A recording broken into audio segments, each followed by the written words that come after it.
Akon matashi har abada shi ba za ya manta ki ba. Daure wai ko juyo sardauna ba za ya yada ki ba. Ba za na manta ki ba, abadan kina cikin zuciya.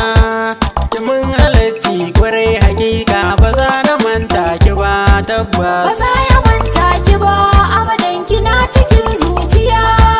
Ki mas halacci kwarai hakika, ba za ya manta ki ba tabbas. Ba za na manta ta ba abadan, Tana cikin zuciya.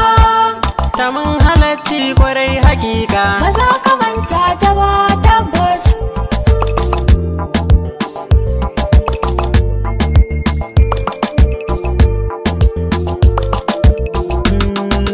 Komai yana da sila a duniya, farkon silar faruwa. So ginshikin rayuwa cikin zuciya yake kafuwa. Yarda ke sa shakuwa ranar rabuwa, rashin gamsuwa. Saki ya sa kauna ta yi kawa cikin zuciya tana ta datuwa. Ba za ya manta ki ba, abadan kina cikin zuciya.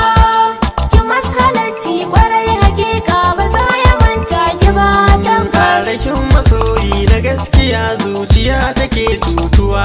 Kin samun gubar so cikin jikina, ba maganin warkuwa. Damuwa tana karuwa a kullum, ina cikin dimuwa. Na yi zaune laita gumi kamar wanda aka ware suwa. Ba za ya manta ki ba, abadan kina cikin zuciya. Ki mas halacci kwarai hakika, ba za ya manta ki ba tabbas. Sarkakiyar kauna ta sarke jiki yana cutuwa. A duniyar kauna mai suna da ke nake garkuwa. Ina shige damuwa, kalaman kike tsakanin zuwa. Da azali ta so bata afka mana, kadara miki sauyuwa.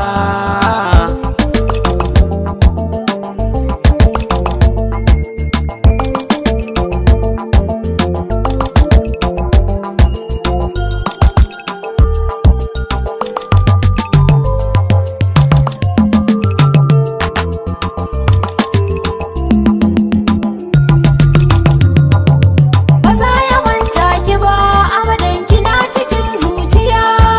Ki mas halacci kwarai hakika, ba za ya manta ki ba tabbas. A koda yaushe ina ta tunanin cikin sakana a kewa.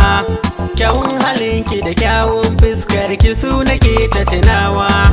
Akan kalan foton ki gwanata nake ta saffa da marwa. Shi harashi a cikin yaran Hausa ba a ce masa arwa.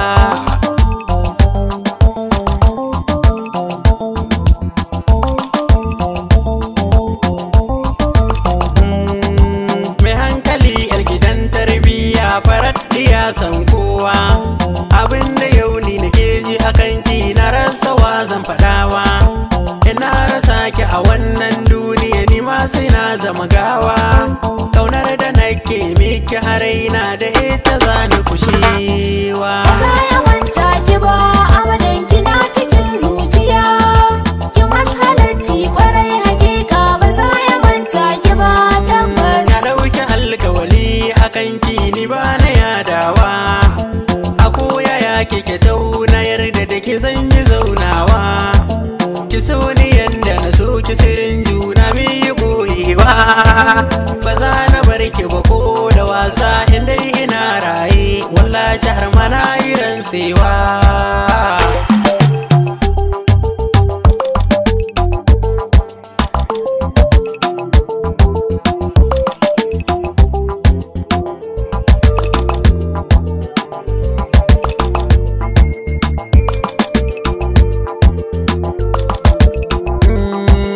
Ba za na manta ta ba abadan, Tana cikin zuciya. ta mun halacci kwarai hakika. Ba za ka manta ta ba tabbas.